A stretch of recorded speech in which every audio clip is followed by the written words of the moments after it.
আমরা এটা হস্তান্তর করছি এবং এই প্রক্রিয়াগুলো আমাদের অনেক আগে থেকে চলছে। ভাই সামনে কে উঠলেন? আপনারা ভাইয়া একটু বসেন। মানবিক নেতা আমাদের বর্তমান মাননীয় প্রধানমন্ত্রী তারেক রহমান সাহেবের জন্য আল্লাহ যাতে ওনাকে এই কাজগুলো আরো করার জন্য সুযোগ দেন, আমরা যাতে এখানে কাজ করে সারা বাংলাদেশে এই গুম খুনের নেতাকর্মীদের বাসায় ঈদ উপহার তিনি পাঠাতেন। পরবর্তীতে এটিকে আরো বড় করে নেতাকর্মীদের শুধু তো তখন একটি গুম খুনছে সাধারণ মানুষের পাশে আমাদের এই কমিটি হওয়ার পরে ছড়িয়ে গেছে সারা বাংলাদেশে।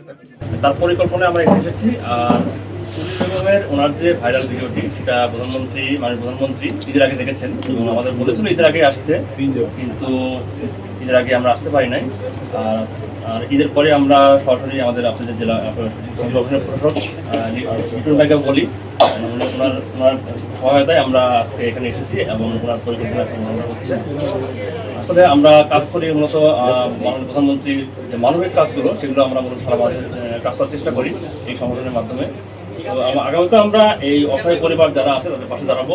মাননীয় প্রধানমন্ত্রী তারেক রহমানের যে মানবিক কাজগুলো সেগুলো আমরা প্রত্যেকটা মানুষের দোল করে পৌঁছে দেবো, এইভাবে কাজ করে যাবো। শুধু আজকে নয়, উনি অনেক আগে থেকে হত্যা গুম খুনের শিকার আমাদের বিএনপি নেতা কর্মীদের পাশে, তারপরে কোনো একটা বিজ্ঞানী আসলো তার পাশে, যেখানে উনি বাধা দেখছেন সেখানে বাধা দিয়েছেন।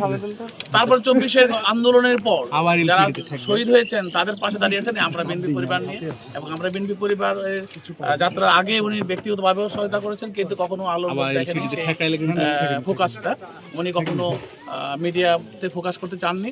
তো যাই হোক, আমরা বিএনপি পরিবার আমরা যেভাবে গ্রামে গঞ্জে সর্বত্র কাজ করে যাচ্ছে ওনার নির্দেশে, তো আমরা আমাদের পক্ষ থেকে সবার পক্ষ থেকে ওনাকে ধন্যবাদ জানাই।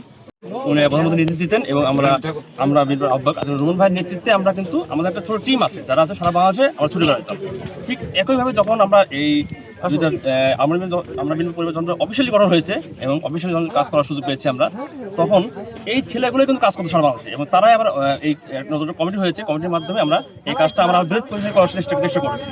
আর করতে করতে একসময় যখন 5 আগস্টের পরে যখন হাসিনা যখন পলায়নের মাধ্যমে নতুন বাংলাদেশ বিনিময়ের সুযোগ আসলো, তখন আমরা এই গুম খুনের পরিবারের পাশাপাশি আমরা হচ্ছে এই জুলাই আন্দোলন শহীদ আহত এবং অসহায় পরিবার যারা বিভিন্ন অসহায় গ্রামে গঞ্জে মানুষের যারা অসহায় থাকে, যারা চিকিৎসা পায় না, ক্যান্সার আক্রান্ত কিংবা অসুস্থ, তাদের পাশে দাঁড়ানোর চেষ্টা শুরু করি আমরা।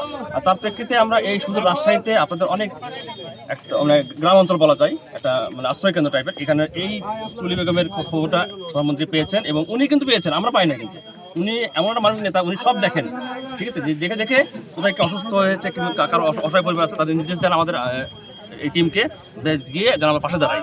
তার প্রেক্ষিতে আমরা আজকে এখানে এসেছি এবং আমাদের কাজই হচ্ছে যে গ্রামের প্রত্যন্ত অঞ্চলে ছুটে যাওয়া এবং তারেক রহমানের যে মানবিক যে কাজগুলো উনি অসহায় মানুষের পাশে দাঁড়াতে চান এবং সেই কাজগুলো মানুষের কাছে পৌঁছে দেওয়াই আমাদের মূল লক্ষ্য।